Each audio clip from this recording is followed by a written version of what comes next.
Bienvenidos chicos y chicas a una nueva clase virtual. Hoy finalizaremos la primera parte de este tema con el final de la Segunda República Española y dejaremos para las próximas clases el golpe de Estado y la guerra civil que ocasionó el mismo.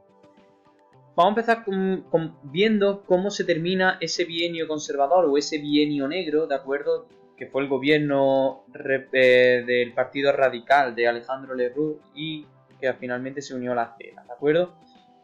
Ya estuvimos viendo que entran numerosos ministros de la CEDA al gobierno, ¿de acuerdo? Y esto va a radicalizar mucho a todos aquellos sectores políticos y sociales que se encuentran o que están en contra de este gobierno, ¿de acuerdo? Aquí tenéis algunas de las líneas maestras que van a ser la política de este gobierno, que va a ser la represión que ya estuvimos viendo durante la Revolución del 34, abolición del divorcio, freno a la aspiración autonomista. De hecho, el proceso autonomista de Cataluña va a ser uno de los ejes vertebradores de este gobierno, va a ser una lucha constante del mismo y también va a ser una de las causas estructurales por las cuales va a terminar este bienio conservador.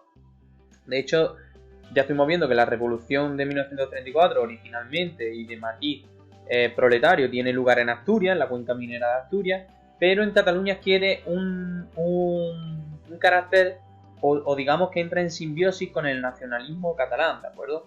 De hecho, el 6 de octubre del 34, el presidente de la Generalitat, Lluís Companys, declara la República Catalana, ¿de acuerdo? Un estado catalán dentro de una, como él llamó, una República Federal Española. Ya sabemos que esto va en contra de la Constitución de 1931, ¿de acuerdo?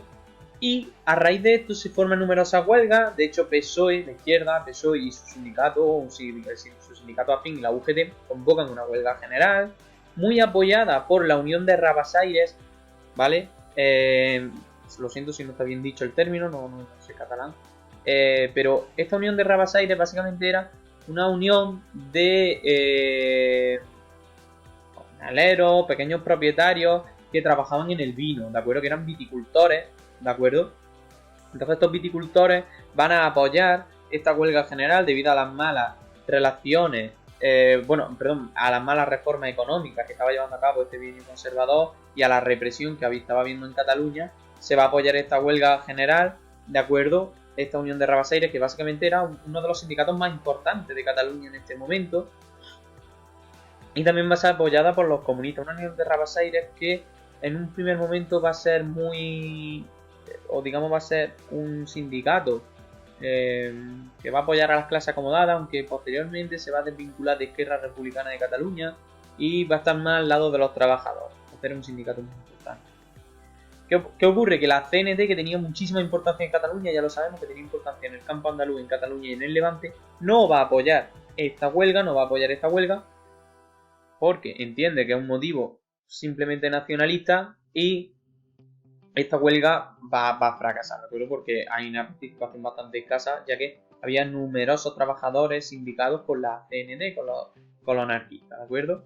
Entonces se lleva a cabo esta revolución. El gobierno central del bienio conservador no tarda en declarar el estado de guerra.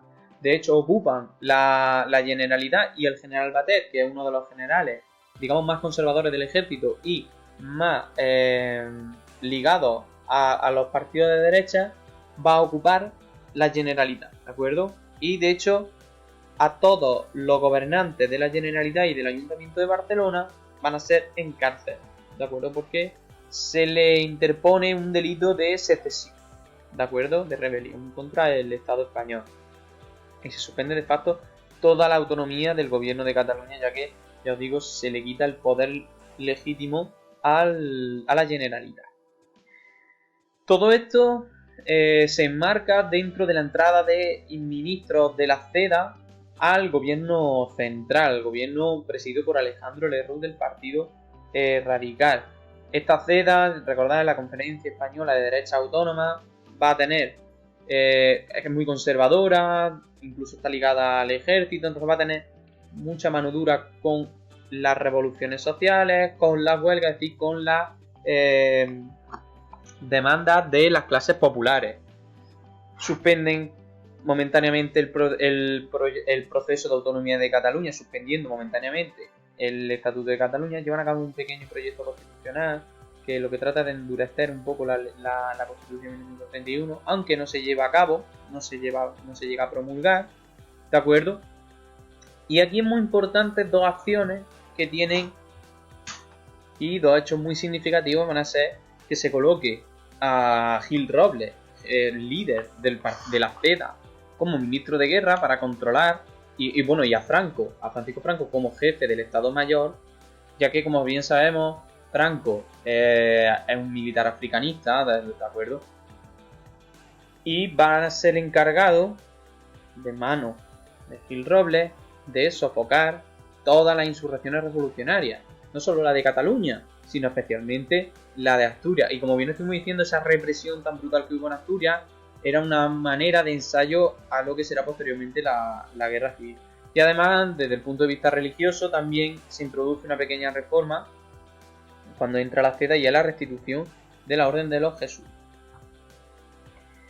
Aquí tenéis dos imágenes, ¿de acuerdo? En la cual, en la primera podemos ver el Palau de la Generalitat, cuando Lluís Companys, en la madrugada del 6 al 7 de octubre, proclama, o declara, mejor dicho, el Estado catalán, la República Catalana, dentro de, abrimos comillas, esa República Federal Española, ¿de acuerdo? Y en la segunda imagen podemos ver el mismo lugar ya tomado por las tropas del general Batet, ¿de acuerdo? Una vez que se declara el estado de guerra. Y se declara, y de hecho, a los enjuiciados por este proceso se le atribuye el delito de rebelión, que conlleva penas mayores que el de secesión, como está pasando actualmente. Si bien todas estas causas que ya hemos estudiado, que ya hemos visto, no fueron suficientes como para derrocar, entre comillas, a este gobierno. Eran causas estructurales, ¿vale? Es decir, inherentes a los partidos que gobernaban, al Partido Radical, sobre todo a la CEDA, pero sucedieron una serie de hechos que dinamitaron este gobierno. Primero, cierta desavenencia entre presidente de República y presidente del gobierno, es decir, entre Niceto Alcalá Zamora y Alejandro Lerroux, por la manera en la cual estaba gobernando este último y su gobierno, y sobre todo en cuanto a las medidas represivas contra los revolucionarios, contra las clases trabajadoras revolucionarias. Entonces esas desavenencias ya debilitaron el gobierno y sobre todo sucedieron dos grandes casos y escándalos de corrupción, ¿de acuerdo? Uno que afecta indirectamente al Partido Radical y otro que afecta totalmente al Partido Radical de manera muy directa. El primero de esos casos fue el denominado caso Extraperlo, ¿de acuerdo? Aquí podéis ver en qué consistió, que tres importantes financieros sobornaron a miembros de este gobierno, del gobierno de Lerroux, para introducir un juego, un casino, un juego de ruleta, que en España era ilegal al estar trucado. Entonces eso trascendió a la prensa y provocó algunas divisiones, entre ellas la de Lerroux, que cedió el poder a Joaquín Chapaprieta, que hasta ese momento había sido ministro de Hacienda. Pero el más importante de todo es el asunto Nombela, que está afectado totalmente al Partido Radical. Se le conoce como Nombela porque Nombela era el apellido del funcionario que denunció todo esto, ¿de acuerdo? Consistió básicamente que en un expediente de indemnización a una compañía que se llama la Compañía de África Occidental, que era una compañía que llevaba a cabo obras hidráulicas en la isla de Fernando Po y en algunas de las colonias que teníamos en el norte de África. ¿De acuerdo? Entonces, una resolución de un expediente que terminaba con una enorme indemnización a esta empresa, pues se descubrió que había sido fraudulento, ya que partidos del miembros del Partido Radical y Alejandro Lerroux recibieron sobornos de esta empresa para que se firmase o para que se resolviera ese expediente a su favor. ¿De acuerdo? Entonces, ¿qué es lo que hizo Alcalá Zamora? Alcalá Zamora no dejó que el presidente del gobierno fuese Gil Robles, ¿de acuerdo? Se le da el poder, de hecho le da el poder a Jorge Valladares, que era mucho más centrista, no era tan extremo, no era tan de derechas como Gil Robles, pero un gran gobierno por tanto muy débil, y llevó a unas nuevas elecciones que ahora veremos, triunfa a la izquierda, que se agrupa todo en torno a un partido único que se llama el Frente Popular. ¿De acuerdo? Aquí tenéis su imagen, su bandera, y aquí podemos ver alguna propaganda electoral, ¿de acuerdo?, de varias fuerzas políticas, todas ellas agrupadas en el Frente Popular Español, ¿de acuerdo? ¿Qué ocurrió? Tras la Revolución de 1934, que fue fallida, porque desde luego no consiguió el objetivo que se propuso, y la enorme represión que sufrieron los cuadros de izquierda, los miembros destacados de los partidos de izquierda se dieron cuenta que esa división dentro de la izquierda, de las diferentes tendencias de la izquierda republicana, no llevaba a ningún lado. Entonces decidieron unirse en estas elecciones, ¿de acuerdo?, y formar un gran frente contra la derecha, especialmente contra la CEDA, ya que veían que el auge de la CEDA podría provocar la entrada del fascismo en España. ¿Qué ocurre? Se llega a esta decisión después del 7º Congreso del Comintern, ¿de acuerdo?, dirigido por Stalin, en el cual triunfa además la idea del propio Stalin, líder del Partido Comunista de la Unión Soviética y, por supuesto, figura más importante ya dentro del comunismo internacional, que abogaba por la formación de de frentes populares, es decir, de la unión de las diferentes corrientes de pensamiento ideológicas de la izquierda en torno a un gran partido, un partido que velara por los intereses de la clase trabajadora, y de ahí sale el Frente Popular, ideológicamente sale de ahí, después de ese 7º Congreso del Comintern, ¿de acuerdo? Y además Stalin abogaba porque esos frentes populares, ya no solo en el aspecto político, sino en el aspecto social, incluyeran el mayor número de estratos sociales posibles, ¿de acuerdo? De hecho, este Frente Popular incluirá tanto a partidos de izquierda, pero digamos no tan radicalizados, o más de centro, que incluso recibían apoyo de la pequeña burguesía, ¿de acuerdo?, de la clase media urbana, hasta incluir partidos como el Partido Comunista o socialistas, que eran mucho más, que eran los partidos que defendían los intereses de la clase trabajadora, ¿de acuerdo? En este Frente Popular, principalmente, ¿quiénes se incluyen? Lo dicho, a esos liberales de centro, a los partidos radicales republicanos, ¿de acuerdo?, que van a ser más de centro, que van a recibir su apoyo por parte principalmente de las clases medias, y luego socialistas y comunistas. Aquí podemos ver diferentes propagandas del Partido Comunista pidiendo el voto para el Frente Popular. Esto provoca, bueno, como hemos visto anteriormente, del gobierno que hay entre la CEDA y el Partido Radical, a que se convoquen unas nuevas elecciones, en las que existen principalmente no tres fuerzas, pero sí digamos que hay tres vertientes o tres tipos de partidos. Por un lado, la izquierda, ya hemos dicho que están unidas en ese Frente Popular. Fijaos que se incluyen partidos más liberales y centristas como la Unión Republicana, pero también partidos nacionalistas, regionalistas, como Izquierda Republicana, de Cataluña, la Organización de los Gallegos, un partido, o el POUM, ¿de acuerdo?, que es un partido también de corte regionalista, y por supuesto el PSOE, Partido Socialista, o el Partido Comunista de España, ¿de acuerdo? En su programa principalmente había dos medidas principales. La primera era volver a poner en marcha la reforma introducida durante el primer bienio, ¿de acuerdo?, y reanudar todas las buenas reformas que se introdujeron en ese primer bienio, y sobre todo, y segundo, amnistiar a los más de 30.000 encarcelados durante la Revolución de 1934, principalmente la región nacional. Por otro lado, el centro estaba totalmente en crisis. De hecho, estas elecciones demostraron la polarización cada vez mayor de la sociedad en el voto. El Partido Radical, debido a los escándalos de corrupción, tenía muy poco prestigio y salió muy perjudicado en estas elecciones. Y por otro lado, la Unión Republicana se incorporó al Frente Popular. Y por último, la derecha, que estaba bastante dividida. La CEDA se radicalizó, ¿de acuerdo?, sobre todo en su base, ¿de acuerdo?, la Juventud de Acción Popular, que tenía un carácter francamente fascista o dirigido al fascismo. De hecho, ya empieza a entrar el fascismo como tal, se presenta por primera vez en las elecciones con la Falange, aunque la Falange española no está unida a la Junta Ofensiva Nacional Sindicalista, es decir, a la JONS, y de hecho tienen más que 50.000 votos y sin apenas representación. Y luego aquí tenemos el Bloque Nacional, con su líder Calvo Sotelo, que luego lo veremos, cercano a posiciones fascistas, pero que no van a conseguir el apoyo mayoritario de la ciudadanía española.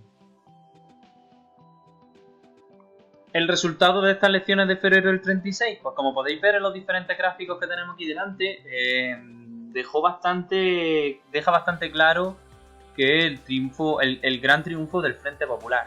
No tanto en el porcentaje de escaños, ¿de acuerdo?, como sí en el porcentaje de diputados. Recordad que este sistema electoral premiaba las coaliciones muchísimo, entonces premiaba, por tanto, que las fuerzas fuesen unidas a unas elecciones, ¿de acuerdo?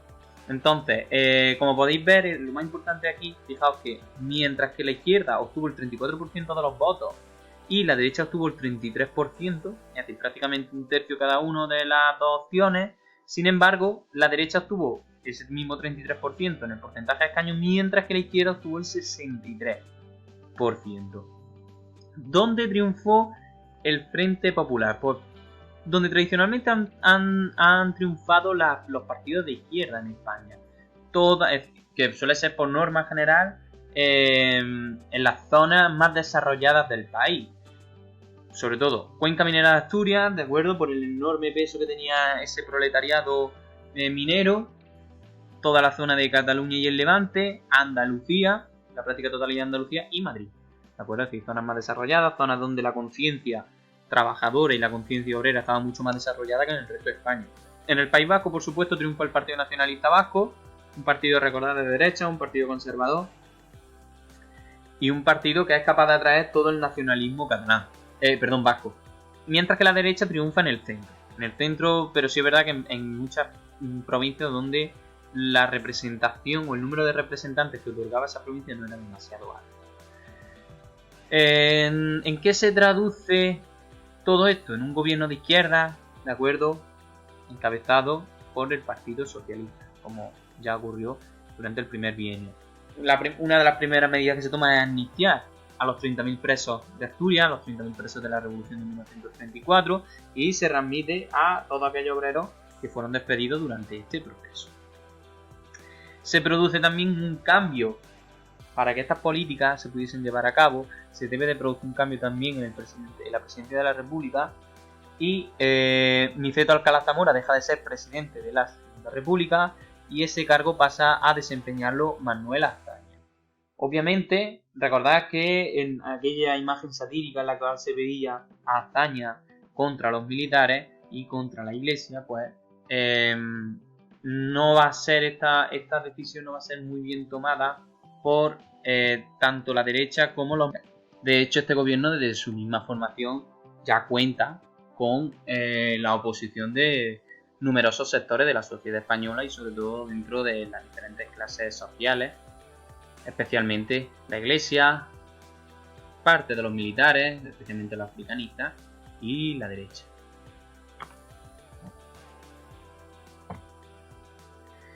Primero se produce un cambio, ese cambio de presidente de la República, cuyo cargo va a recaer ahora sobre Manuel Azaña. Azaña va a colocar como presidente del gobierno a Casares Quiroga, un gallego, ¿de acuerdo?, que va a seguir su acción política, va a ser básicamente la de reanudar las reformas o poner en marcha las reformas que no se pusieron en marcha durante el primer bienio. Aquí podemos ver abajo a la derecha una imagen de la archiconocida Plaza de Cibeles, no llena porque el Madrid hubiese ganado una Copa de Europa, sino llena celebrando la victoria del Frente Popular, ya que, como bien os he dicho, Madrid va a ser una zona, un caladero enorme de votos de este Frente Popular, ¿de acuerdo? Madrid, por norma general, siempre en cuanto a las elecciones españolas ha tendido casi siempre hacia la izquierda, Madrid capital. Entonces, lo dicho, en este gobierno dirigido por Casares Quiroga, lo que se va a hacer, lo primero, aparte de esa amnistía a los 30.000 detenidos en Asturias, va a ser reanudar las reformas, principalmente las expropiaciones que quedaban recogidas en la ley de bases de la reforma agraria del 32. En cuanto a la reforma laboral, van a reducirse en el número de horas que tiene que trabajar un trabajador al cabo del día, que se va a reducir la jornada laboral y se van a producir al menos un intento de aumentar los salarios, cosa que luego en el terreno práctico es complicado debido al enorme abuso por parte de los empresarios y de los terratenientes hacia los trabajadores y los jornales. En cuanto al aspecto educativo, se van a cerrar más colegios religiosos, algo que se hicieron ya en los 2 primeros años de la Segunda República. Se les va a eliminar a los jesuitas la posibilidad, y a las órdenes religiosas se les va a limitar cada vez más la posibilidad de ejercer ellos la educación. Una educación que además se va a centrar en un pilar básico y que nosotros conocemos perfectamente, que es la coeducación, no se va a diferenciar por sexo, ¿de acuerdo? La educación va a ser la misma tanto para hombres como para mujeres, ¿de acuerdo? Y se van a impulsar los procesos autonomistas en aquellas comunidades autónomas o en aquellas regiones, mejor dicho, que ya habían tenido una tentativa autonomista en el pasado, principalmente Cataluña, País Vasco y Galicia, ¿de acuerdo? Para frenar, aquí pone para frenar tentativas golpistas. Ya sabían, este gobierno de la República, después de las elecciones de 2016 ya podía intuir que había una parte del ejército que era proclive a un golpe de Estado. ¿De acuerdo? Entonces, ¿qué es lo que intentan hacer? Intentan reducir la comunicación entre los principales precursores de un posible golpe. Entonces, ¿qué es lo que hacen? Destinan a Franco, al general Franco, a Canarias, mientras que al general Mola se lo llevan a Navarra, ¿de acuerdo? Para así por lo menos tratar de torpedear las comunicaciones entre estos dos altos mandos del ejército, que como bien ya sabéis eran proclives a un golpe de Estado contra el gobierno legítimo de la República. Todas estas reformas del gobierno de Casares Quiroga desde luego tuvieron unas consecuencias, algunas negativas, otras positivas, pero nos vamos a centrar en las negativas, ¿de acuerdo? Esta obra de Casares Quiroga, sobre todo en el aspecto laboral, esta reducción de jornada y este aumento de salario, va a conllevar una lucha, por así decirlo, entre propietarios y trabajadores. Los propietarios, los grandes propietarios de empresas van a estar contra este gobierno de la República y de hecho van a cerrar una empresa como manera de presionar al gobierno, porque obviamente si cierran una empresa hay desempleo, trabajadores que van al paro y así por lo menos consiguen los empresarios presionar al gobierno, ¿de acuerdo? Y esto va a provocar un enorme recelo entre propietarios y trabajadores, ¿de acuerdo? Sí, entre empresarios y trabajadores, ya que los trabajadores están viendo cómo los empresarios están constantemente enfrentados a su causa y luchan porque esas condiciones de los trabajadores no mejoran. La Iglesia, obviamente, al perder poder y al ver que ya la derecha, que era su principal sustento, no se encuentra en el gobierno, va a protestar, va a luchar constantemente y de hecho en el punto de vista social va a ser muy importante luego para justificar el golpe de Estado como una especie de cruzada contra un enemigo de la religión cristiana. Y por otro lado, en los corpúsculos de izquierdistas más radicales, esta protesta de la Iglesia contra el gobierno de la República va a provocar un anticlericalismo radical que se va a saldar con quema de conventos, con destrozo de mobiliario de la Iglesia e incluso con daños físicos hacia algunos de sus miembros. En definitiva, debido a esta polarización y a esta radicalización social, vamos a asistir en la primavera de 1936, que de hecho se le conoce con el sobrenombre de Primavera Sangrienta, a unos constantes enfrentamientos entre sectores que apoyan a la República, por norma general sectores de izquierda, y la derecha más conservadora o los enemigos del gobierno de la República. Va a haber cierta movilización social, ¿de acuerdo? Esto va a provocar estos constantes enfrentamientos entre derecha e izquierda, va a provocar desórdenes públicos, ya que asistiremos a violencia en la calle, sobre todo a pistoleros que asesinarán por encargo a miembros de uno y otro, no partido político, sino de una y otra ideología, lo cual provocará manifestaciones espontáneas en la calle, desórdenes, quema de objetos, es decir, en las calles, sobre todo en las grandes ciudades y sobre todo por ejemplo en Barcelona, va a haber numerosos disturbios debido a esto. Y por otro lado, las clases populares, ante la lentitud de la reforma agraria, van a pasar a la acción y van a empezar a ocupar tierras, van a empezar a ocupar tierras de los grandes propietarios para poder explotarlas porque necesitaban un medio de vida. En cuanto a la política, en cuanto a las formaciones políticas, se van a polarizar mucho más aún. La derecha va a ser una derecha reaccionaria, contraria totalmente a la democracia, ¿de acuerdo? Y que cada vez se va a ir yendo hacia posiciones más extremas, más radicales. Y ahí destacan, por supuesto, ese bloque, la Falange, ¿de acuerdo? Fundada por José Antonio Primo de Rivera, o la CEDA de Gil Robles, que son, como bien sabéis, dos fuerzas políticas que apoyaron la sublevación de Julio. La izquierda, por otro lado, también se va a poner en cierta medida al gobierno de la República, es decir, aquellos, sobre todo los sectores anarquistas, y el POUM, que era el Partido Obrero de Unificación Marxista, pero también de tendencia anarquista, se van a oponer a una reforma de la segunda de esta república que consideraba básicamente que estaba apoyando a las clases burguesas o a la baja burguesía, ¿de acuerdo? Entonces se van a radicalizar mucho más y también van a protestar contra este gobierno de la república. Y por otro lado se van a formar organizaciones paramilitares, es decir, que van a funcionar como una especie de ejército militar, pero que no son propias, no son el mismo ejército español.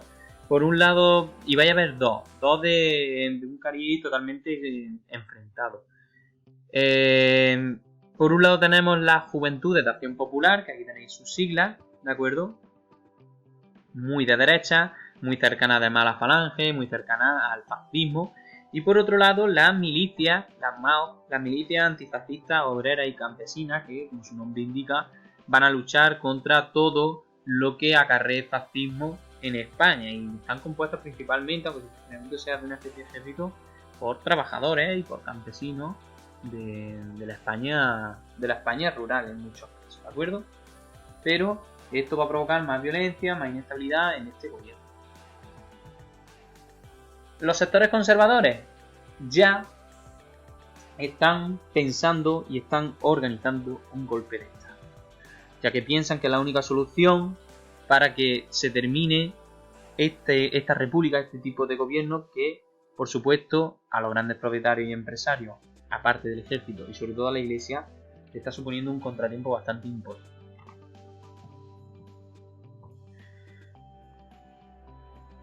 Esta primavera sangrienta hay algunos hechos que podemos destacar principalmente, ¿de acuerdo? Ya hemos dicho que se incrementa mucho el número de huelgas de los trabajadores que están en contra de esta lentitud y de estas escasas reformas, o lo que ellos consideran escasas reformas por parte de la República. Se provocan ciertos disturbios entre estos manifestantes, también miembros de la derecha, miembros más radicalizados de la izquierda. En marzo, que es cuando se detiene a José Antonio Primo de Rivera por instigar estas revueltas, ¿de acuerdo? En Yeste, Albacete, hay un intento de ocupación de tierras de un gran propietario en mayo, estamos hablando de mayo, y algunos campesinos que ocuparon estas fincas fueron abatidos por la Guardia Civil, ¿de acuerdo? Una Guardia Civil que, como bien ya sabéis, tendía y poco a poco se está radicalizando más hacia posiciones autoritarias, hacia posiciones de derecha, ¿de acuerdo? Y de hecho, durante la Guerra Civil van a apoyar el golpe de Estado. Y en Plaza San Jaume también en Barcelona también hay enfrentamientos urbanos entre miembros de la Guardia de Asalto, que era a fin de cuentas era fiel de la República, y los izquierdistas sobre todo radicales y sobre todo anarquistas, ¿de acuerdo? ¿Qué va a ser la gota que colmó? ¿Cuál va a ser la gota que colmó el vaso? Dos asesinatos. Por un lado, el del teniente Castillo del ejército, que además era militante socialista, que es asesinado el 12 de julio por dos falangistas, ¿de acuerdo? Es decir, dos miembros de extrema, dos fascistas básicamente, mientras era acompañado por su esposa, y se cree que uno de ellos podía ser el primo José Antonio Primo de Rivera, y lo asesinaron básicamente porque era fiel a la República, fiel a España, pero esa militancia socialista no la podían soportar. El ejército republicano sorprende, o contesta mejor dicho, al día siguiente asesinando a José Calvo Sotelo, ¿de acuerdo? Líder de ese bloque llamado Renovación Española, un partido ultraderechista, y es secuestrado por esa guardia de asalto, es decir, por parte del ejército español, y, como curiosidad, quien ejecuta a quien aprieta el gatillo finalmente es un guardaespaldas de Indalecio. Estos son los dos hechos que van a provocar finalmente que la derecha y la izquierda estén plenamente enfrentados y que se esté urdiendo un plan para acabar con esta Segunda República. Estos dos asesinatos que por parte de la derecha siempre han tratado de justificar el golpe de Estado, no son sino la gota que calma el vaso. Ya estuvimos viendo que hubo violencia durante toda la primavera del año 36. De hecho, fijaos en esta imagen, esta de aquí de la izquierda, donde podemos ver el número de muertes violentas, ¿de acuerdo?, a lo largo de algunos de los días más importantes o mejor dicho, de la semana de este pequeño periodo histórico que va desde febrero a julio de 1936. Podemos ver cómo el promedio semanal de muertes se acerca en torno a las 10 muertes con violencia y, por ejemplo, podemos ver cómo algunos de los días en los cuales mueren un mayor número de personas por una muerte violenta, esta semana, en marzo, cuando se prohíbe la falange española, a principios de marzo, Día de la República, ¿de acuerdo? O, por ejemplo, los asesinatos de Castillo y Calvo Sotelo, fijaos el número de muertes. De hecho, aquí tenéis un discurso del 16 de junio de Calvo Sotelo, poco antes de morir, ¿de acuerdo?, en la sesión de Cortes de ese mismo día, donde dice: yo tengo, señor Casares Quiroga, y se está dirigiendo al presidente del gobierno, ancha espalda. Su señoría es hombre fácil y pronto para el gesto de reto y para las palabras de amenaza. Le he oído 3 o 4 discursos en mi vida, los 3 o 4 desde ese banco azul, y en todo ha habido siempre una nota amenazadora. Digamos que Calvo Sotelo está diciendo que Casares Quiroga está constantemente amenazando a sus rivales. Prosigue Calvo Sotelo diciendo: bien, señor Casares Quiroga, me doy por notificado de la amenaza. Y esa amenaza que él pide, digamos que recoge el guante, porque de hecho termina diciendo: yo acepto con gusto y no desdeño ninguna de las responsabilidades que se puedan derivar de actos que yo realice, y las responsabilidades ajenas si son para bien de mi patria. Fijaos, está diciendo que él es capaz de asumir las responsabilidades de los actos que él pueda llegar a cometer, el propio Calvo Sotelo. Y de hecho, está incluso diciendo: puedo aceptar ciertas responsabilidades que no son de mi persona si son bien de mi patria, es decir, y para gloria de España las acepto también. Está ya empezando a justificar de manera sutil el golpe. Pues no faltaba más, yo digo lo que Santo Domingo de Silos contestó a un rey castellano: señor, la vida podéis quitarme, pero más no podéis. Y es preferible morir con gloria a vivir con vilipendio. Es decir, está diciendo que va a morir con gloria, ya que para él la gloria es un golpe de Estado contra el gobierno de la República, ya que consideraba que el gobierno de la República era contrario a los intereses del país. Fijaos cómo ya se estaba preparando un golpe de Estado que cuentan con numeroso apoyo, no solo por parte del ejército, ¿de acuerdo? Eso está claro, pero tiene apoyos sociales dentro de una pequeña parte de la clase trabajadora, burguesía, por supuesto, la élite española van a estar a favor del golpe de Estado.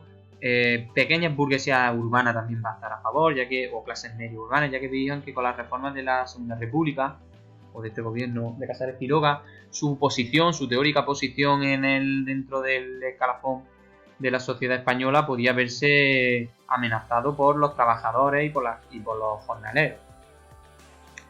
Y sobre todo apoyos internacionales.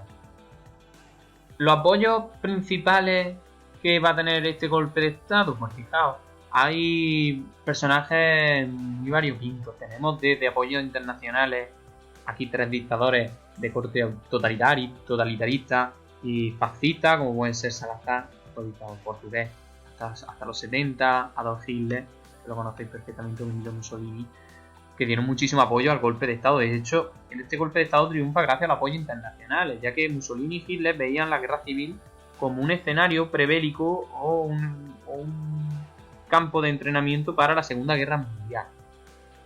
Desde el punto de vista social hubieron apoyos muy importantes, como por ejemplo Juan Ignacio Luca de Tena, que era el director de ABC y que ya veremos portada durante toda la guerra civil, incluso durante la dictadura, del diario ABC, el cual sigue hoy en día, justificando siempre las masacres del ejército sublevado hacia la población española, ¿de acuerdo? También otro de los apoyos más importantes, obviamente esto había que financiarlo, y uno de ellos era Juan March. De hecho es uno de los principales, o digamos una de las principales fortunas que sufraga este golpe de estado, Juan March, ¿de acuerdo? Contrabandista de tabaco, que empezó a adquirir cierta fortuna y bueno, y tenía otros negocios, ¿de acuerdo? Que dio un apoyo económico muy importante a los golpistas. Y por ejemplo aquí tenemos al andaluz Manuel Falconde, líder de los Requetés. Los Requetés eran como un cuerpo paramilitar, cercano al carlismo, ¿de acuerdo? Y que va a apoyar, que se da sobre todo en zonas rurales, y va a apoyar el golpe de estado. Un golpe de estado que se jalona en los siguientes días. El día 13 de julio se asesina a Calvo Sotelo. Ellos toman eso ya como la excusa perfecta para dar el golpe de estado. El 17 de julio se lleva a cabo una sublevación en Marruecos por parte de algunos de los generales africanistas más importantes, ¿de acuerdo? Y se extiende a la península el día siguiente. Se verá que en un primer intento de este golpe de estado fracasa. De hecho, la República cayó en el error de pensar de que esto ya se había sofocado y de hecho debilitó muchísimo al gobierno. Si bien los militares que se sublevaron no pretendían una guerra civil, pretendían una sublevación rápida del ejército y que derrocase al gobierno de la República, pero el gobierno de la República y el país en general luchó contra digamos, invasores alemanes, italianos y de parte del ejército que estaba en África, y por eso se produjo la guerra civil española, que fue la consecuencia. En cuanto a la cultura española, pues asistimos a una edad de plata. Igual que estamos en un momento de decadencia y de inestabilidad política, en el arte, en la cultura, va a ser un momento de esplendor. Tanto que ya digo, se conoce como la edad de plata, la segunda edad más importante de la cultura española. Eso tiene mucho que ver también que poco a poco la población, sobre todo las clases populares, van a adquirir cierta formación, ¿de acuerdo? Esa formación se va a traducir en un incremento de público, lectores, y va a haber más gente que va a leer, y por tanto se van a producir obras literarias de manera masiva para que la población pueda acceder a ella, ya que ya se señalé. Las etapas que vamos a tener van a ser 3. Nosotros ya vimos una en el tema anterior, pero nos vamos a centrar en el novecentismo, que se le conoce también como la generación del 14, o los vanguardismos y la generación del 27, ¿de acuerdo? Que va a ser desde luego la más importante. Diferencias principales entre una y otra.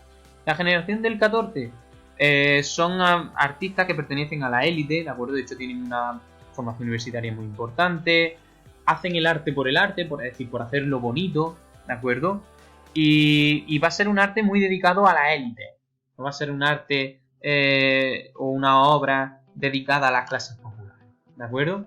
Por otro lado, los vanguardismos van a ser transgresores. La generación del 27 va a ser totalmente transgresora en su manera de escribir. Se van a apoyar en ideas, van a intentar hacer cosas diferentes, por eso se llama arte experimental, porque van a probar a hacer algo totalmente diferente. Se va a producir una enorme revolución, sobre todo en el género de la lírica. Y muchas veces, aunque van a apoyar temas sociales, pero muchas veces se van a inclinar por temas totalmente irracionales, por temas que no tienen nada que ver con la vida diaria, sino que van a expresar la belleza y los sentimientos de todos estos autores, que van a escribir principalmente en manifiestos y en revistas. En cuanto a la novela, ¿de acuerdo? Hay que tener algunos de los autores más importantes: Gabriel Miró, Pérez de Ayala o Ramón Gómez de la Serna, ¿de acuerdo? Un Ramón Gómez de la Serna que va a utilizar un lenguaje, digamos que va a utilizar un lenguaje muy metafórico. De hecho ahí vienen sus greguerías, en las cuales utiliza una especie de metáforas para llevar a cabo una sátira, una crítica satírica. Por otro lado, en la lírica, es decir, la poesía, sí vamos a tener un escritor muy prolífico y sobre todo muy reconocido en el mundo. Juan Ramón Jiménez, ¿de acuerdo? Va a renovar, de cierta manera, la manera de escribir poesía que se venía llevando a cabo durante este tiempo. Va a ser premio Nobel en 1956 y entiende la poesía como belleza, es decir, busca el arte por el arte, busca la manera en su poesía de que quede algo bonito, de que quede una obra redonda. No busca adentrarse en temas muy profundos, en temas sociales, sino que busca el arte por el arte, ¿de acuerdo? Por eso entiende la poesía como una expresión de la belleza y por eso tiene que ser bella, como es para él la poesía. Y por último, en cuanto al ensayo, tenemos Manuel Azaña, Gregorio Marañón o Jenny Dodds, Pero el más importante, sin lugar a dudas, va a ser José Ortega. Es uno de los principales apoyos intelectuales de la Segunda República y va a ser uno de los autores que va a celebrar el advenimiento de la Segunda República. Influye, de hecho, muchísimo sobre los jóvenes del país y pensadores críticos que habrá posteriormente en el país. Y trata, ya os digo, trata temas desde un punto de vista social muy importante, con dos obras principales como son España invertebrada y La rebelión de las masas. El próximo día veremos la generación del 27, veremos los vanguardismos, que es un territorio mucho más importante y más prolífico. Espero que esto haya sido de vuestro agrado. Nos vemos pronto. Un saludo.